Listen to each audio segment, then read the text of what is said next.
Hello, everybody. Welcome to the Nicholas Snow Show on the PromoHomo.TV network. I am your host, Nicholas Snow, and Black Lives Matter. I'm not saying that to be patronizing, and it's not a new belief of mine, but I tell you what is new. It's my new awareness of the terrible history of the treatment of African American people in our country and the particular problems that people are having who are people of color are continue to have and also I'm looking more deeply at my own relationship with systemic racism, and I'm looking more deeply into the reality of white privilege. And also, I'm studying microaggressions. I'm taking responsibility to do what I can do to learn more about this and identify the way that I'm a part of the problem and seek to be part of the solution. As I was preparing to launch my broadcasting at a whole new level, I spent a lot of time and energy thinking, how can I responsibly support Black Lives Matter? And one of the things that I knew that I could do is reach out to people that I know and love. And joining me on the show today, I'm going to have Ron Oden, who is the first openly gay African American mayor in the United States. Ron has a long history of community and political involvement that is based upon his personal commitment to improving the lives of citizens in Palm Springs, California. In 1995, he began his service as a city council member. In November 2003, he was elected mayor of Palm Springs, becoming the first openly gay African American mayor in the United States. He had the education, experience, energy, and personal integrity that kept Palm Springs moving in the right direction. So Ron is my guest on the show today. But before I bring him on, I just want to make this pledge to all of you regarding all of the programming on the PromoHomo TV network. I'm committed to creating programming that includes, celebrates, and empowers the diversity and intersectionality of all of us. In this spirit, I am taking responsibility to expand my world, which has been primarily informed by the white male experience. As I continue to take responsibility for the expansion of my own consciousness and therefore programming, I invite you, in fact, I am relying on you to reach out to me to share your experience, strength, and hope, empowering me to empower you to share these vitally important, life-saving, world-changing true stories for the greatest good of all concerned. PromoHomo TV is connecting the circuitry of humanity by creating programming for LGBTQ plus everyone. And I'll be back with Ron after this.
And without further ado, I'm going to bring my friend Ron Oden into the screen.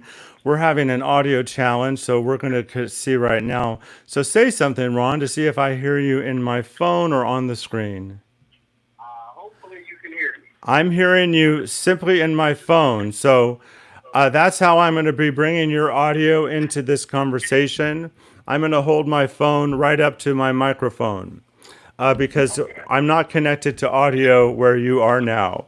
So this is live television, ladies and gentlemen. So Ron, you can just look into the camera, relax, hold your phone, because that's how I'll be connecting with you. So you can even pick your phone up so we hear you better if you want to. Okay. That's fine. Okay, and look up at the camera because we want to see your smiling face. Thank you so much for being with us. So, Ron, I'd like to just start out by asking you, how are you feeling? How are you doing at this very turbulent time in history? I am really concerned. Uh, Obviously, because we're in the middle of a pandemic. And I'm so glad and grateful for the people who are willing to take a stand, but everyone's health is at risk. This is just a difficult time. This is very challenging on so many levels. It certainly is. Now, you're raising your four granddaughters. Am I correct in that? Two, Two granddaughters.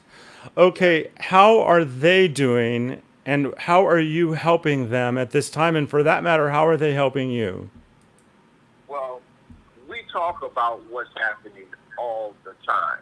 As a matter of fact, they are so abreast of what's going on, and we talk about it as we watch. We process things together. The oldest one is a junior at Cal State Long Beach, and she just returned to campus yesterday. The youngest one will be going to Palm Springs High School in the fall. So they are 14 and 20, and they too are concerned. And I had the talk that you have to have with your children. Whether you definitely have to have it if you have sons. It's a little different with sons than it is with daughters. But it's still about race and how to conduct yourself in public, and especially if you encounter any types of authority.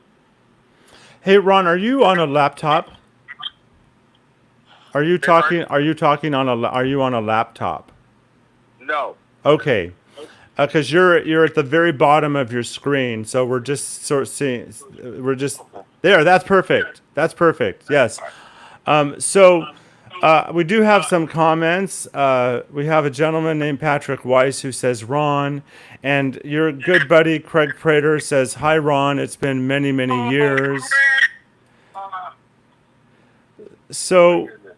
Ron, one of the things that I've known you for almost 20 years, and I was Yeah. with you. I was with you the night that you were elected mayor of Palm Springs at the Riviera Ballroom before they remodeled the property when it was terraced.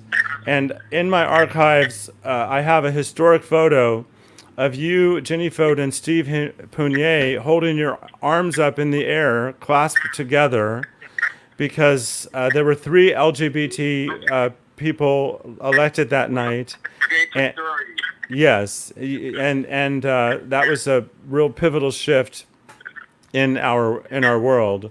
So I've known you Yeah. for a long time, and I've known of your service to the community.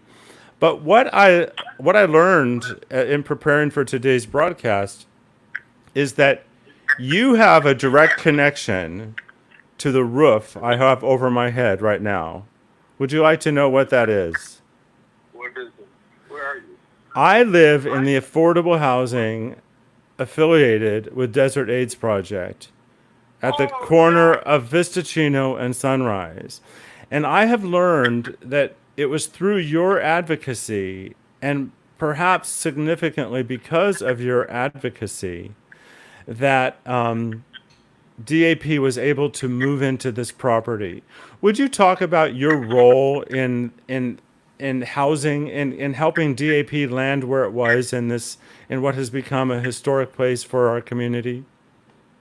But at that time, we owned land surrounding where DAP is. And I had a long-standing relationship with them since they were, oh, can't even remember the street where they used to be over near the veterans track. And we talked about what would make things better. So this housing development was really important. And there was a lot of opposition to it, like so many things when you're looking at progress. However, we were able to pull it through. We gave them that land, and as a result, they were able to get the loans necessary to build it. And it was really at a time that was very sensitive for housing for people, for the LGBT community, and especially housing for people with AIDS. Was there opposition to the project, and how did you respond to that, other than by approving it? I mean, was there direct opposition? Was it an ugly debate? Yeah, there was an ugly debate, and I've seen so many different sides of the debate. There was a debate when we tried to build the housing here specifically for the LGBT community, and then when we tried to do something for the underserved people in Palm Springs, the homeless population. And I can remember so vividly when a person of means, he had money, and he came up to the dais at the city council meeting, and he said, "Let me tell you something. You'll never bring those people here. We don't want those kind of people." And he just went on and on and on and on. And it broke my heart. Because it was less than a year earlier, there had been people there saying the same thing about him. Wow. So, and I think sometimes we just forget that everyone needs help at some point. Certainly. Now, He would happen to be a member of the LGBT community. He was a member of the LGBT community. Yeah, but he did not want to help homeless people. Oh.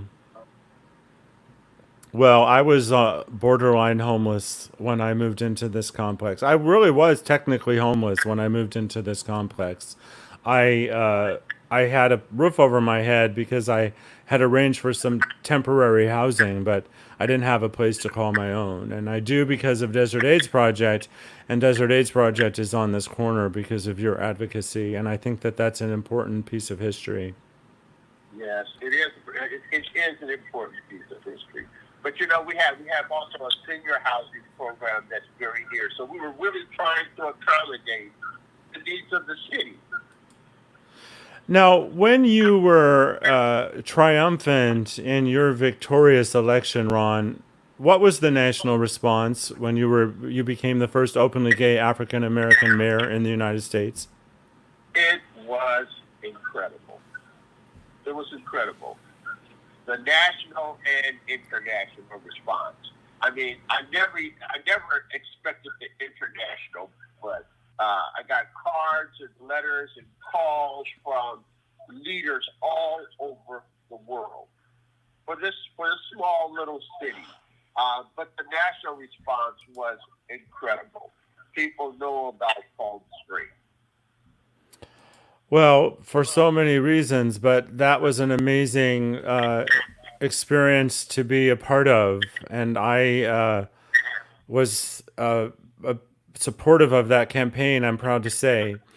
Now, one of the things I've learned about myself, Ron, and this is just being very honest with you and the viewers, as I have fought with you and others for LGBTQ civil rights, I've had this feeling that we're all in this together, fighting the same fight. And what I'm more aware of now than I've ever been aware of before is that as a white male, I was never fighting the same fight as you as a black male. I just wasn't doing it. And I'm aware of that now, and I'm disappointed in myself for not understanding more clearly my role in helping advance the fact that Black Lives Matter as well. But I know that one of the things I'm hearing from Black opinion leaders is that I'm not supposed to come to you and say, what am I supposed to do? How am I supposed to help? I'm supposed to figure it out for myself. But without me asking the question, I guess I would like you to just respond in general about what everybody can do and what you think is most important. I guess I'm asking you for help, Ron. I just have to be honest. I'm asking you for help, even though I'm doing what I can to take responsibility myself. I'm asking you for help, and I think other people want and need it too. Well, I'll tell you, I think one of the things that's different about the struggle is that I think a lot of gay people assume that their struggle is the same as the struggle that Black people experience. And that is not true. It couldn't be further from the truth. As a matter of fact, people may never know my sexual orientation, but they know I'm Black. So I have the concerns and I interact in our society based upon the fact that I'm a Black man. I'm an African American. And that's something that has taken the LGBTQ community too long to understand. Even when we were fighting for the rights of marriage, marriage wasn't as high on the agenda for people of color because they were concerned about housing and employment. It's not that marriage wasn't important, but basic survival needs for underserved people in our society were their concerns much more than marriage was. Have they benefited? Of course, everyone has benefited from it. But the movement didn't listen to all of the parts of the community. It was primarily white men who were angry about the fact that the one thing that they wanted, they were deprived of. And how dare they not give me my privilege to be married? Well, marriage is a wonderful thing. But now that we have that, there's still unemployment. There's still housing that people of color are addressing. They may be addressing it together, but they're addressing it. Well, thank you for that. I'm going to continue to listen and learn and read and self-reflect and engage. That's my commitment. And Make that commitment because it's really about a person deciding, look, I think I know this, but there's so much more for me to know, to understand. People assume, look, as an African American man, I have been shopping in a city where I was mayor and had people follow me all around the store like I'm going to steal something. That's why, because of my color. while you were mayor. While I was the mayor of the city. So people think, oh, if you have so much education, if you're in this position, you're exempt somehow from those kinds of experiences. But you are not. Well, major Black celebrities have been talking about Black men. Celebrities have been talking about how they are experiencing the same thing. Getting to see what every traffic stop can potentially, how every traffic stop can potentially end up with an African American, and especially male. Well, I do have a viewer, a question. A local activist is viewing the show, and I'm putting his question on the screen. Patrick Weiss asks, "What is your position on the Frank Bogert statue in front of the Palm Springs City Hall?" So, for those of you who are unaware, for those of you watching this show that may not be aware of the controversy, and I don't know it well enough to explain it, but there are people who believe that Frank Bogert has a racist past and should not be honored with a statue. And Ron, if you think I'm misstating that, let me know. But what would you believe? What is your thoughts on what you know of the controversy at this point? What white man born 100 years ago wouldn't have some racist ideology? Of course he did. Did he make progress in his ability to enter?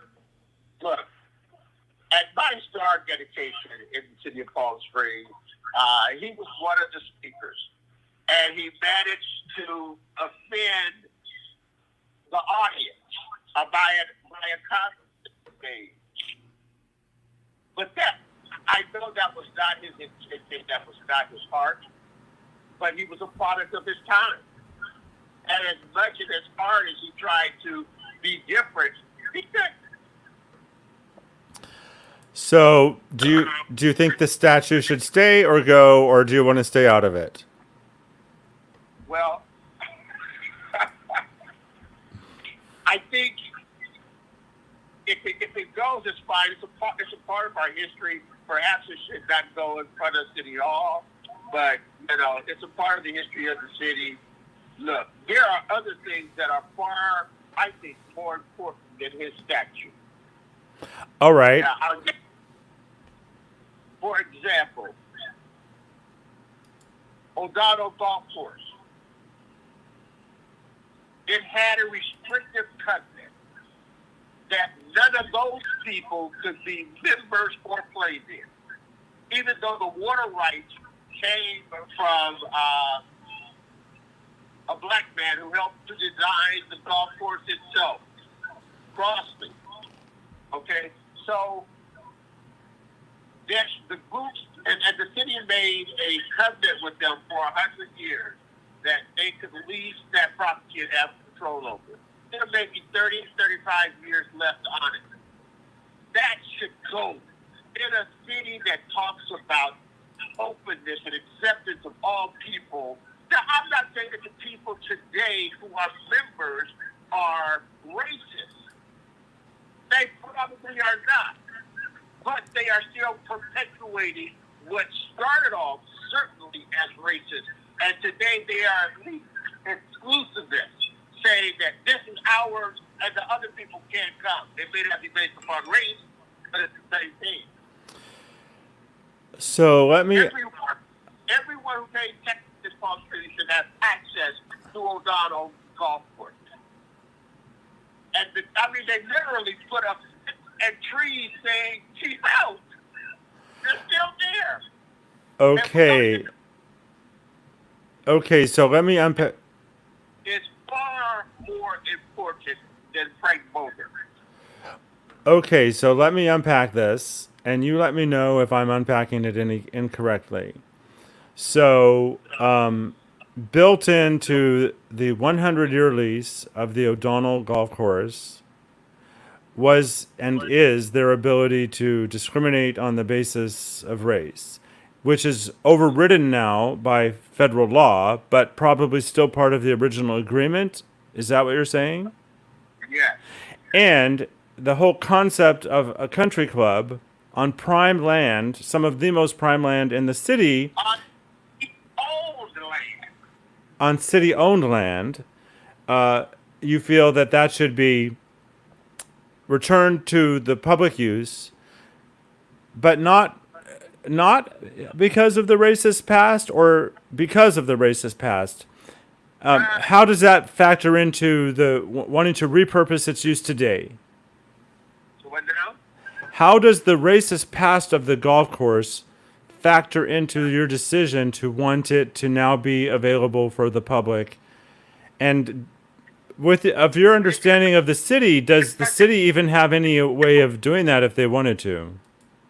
Just because it's still controlled by a small group of people who, I'm sure not all the members are white, today, but it's an exclusive club.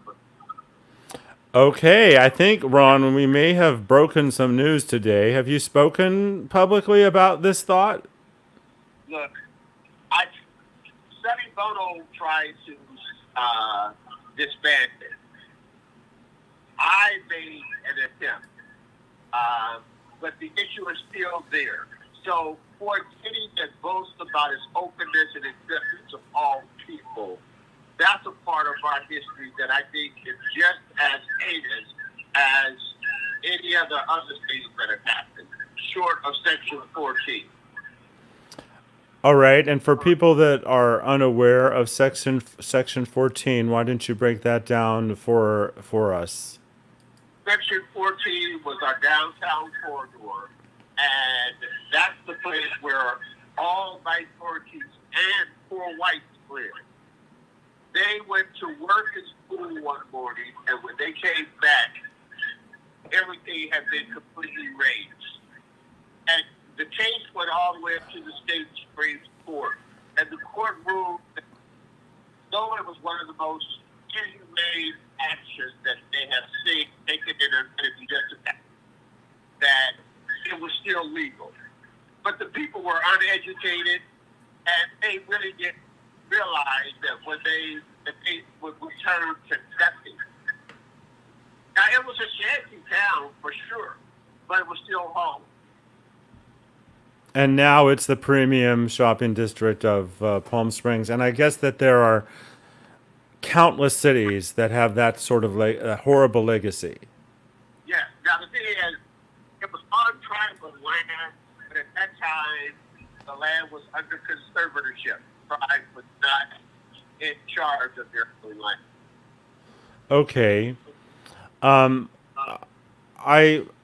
When I do an interview, I don't have a set line of questioning. I like to see where it goes organically, based upon my own nosiness and the authority of my guests. When I look at the whole concept of reparations, one of the things I wonder is, should reparations for African Americans be handled differently and separately for reparations for Native Americans? And if we're going to have a national reckoning, don't we need it across the board? And don't we need to stop the atrocities that are still being perpetuated, not only on African American people? This is not to diminish from Black Lives Matter. Black Lives Matter. I'm all for reparations, however it's handled. But when I look at the concept of reparations and the atrocities that robbed people of their futures in so many ways, I'm wondering, in your opinion, as a Black leader, how do you feel about reparations in general, and do you think that they should be combined with reparations for Native people? And if not, how do you think we should address the Native reparations as well? Well, the Native reparation is different because this was their land. And I'm not sure it would be so complicated to do it. Do I think it needs to be done? Something needs to be done for sure. But I think that would take greater minds than mine to figure out how to do it. Okay, well, that's fair. Is there anything that you would like to add to our interview that we haven't talked about on any topic? Look, I think that it's important for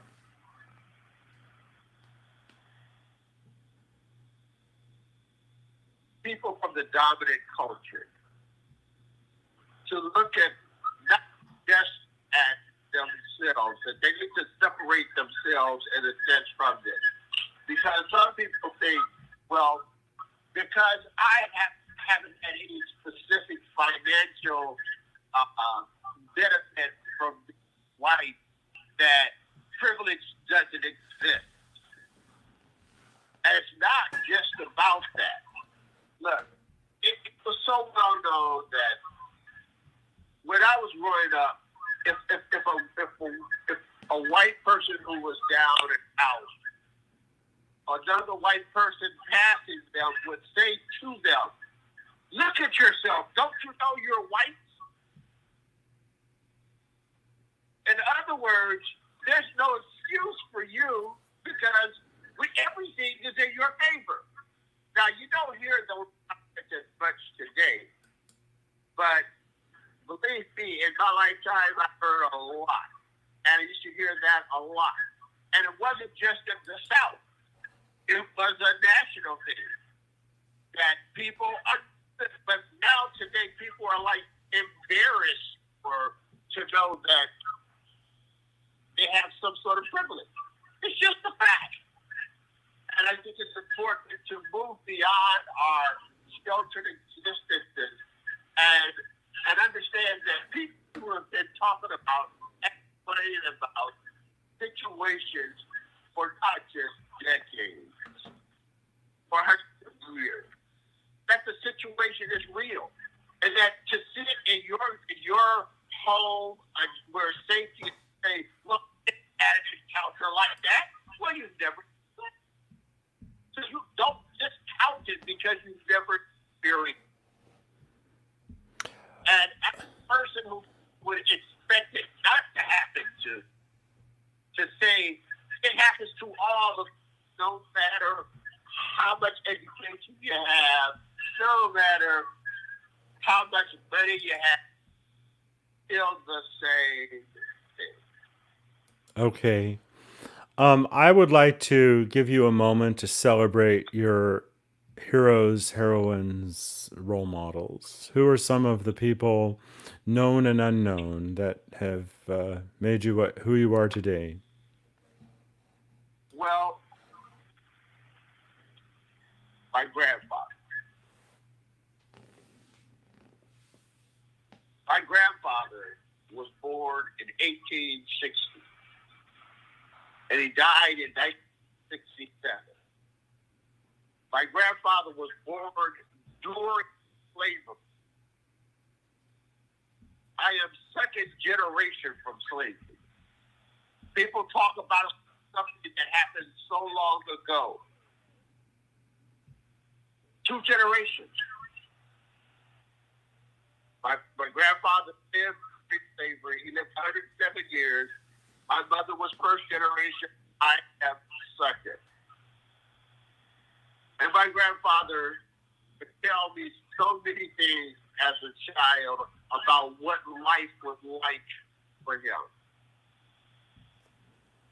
And for people to say, they should go back to Africa, go back home. This is our country. We just want to benefit from living in the country that we built.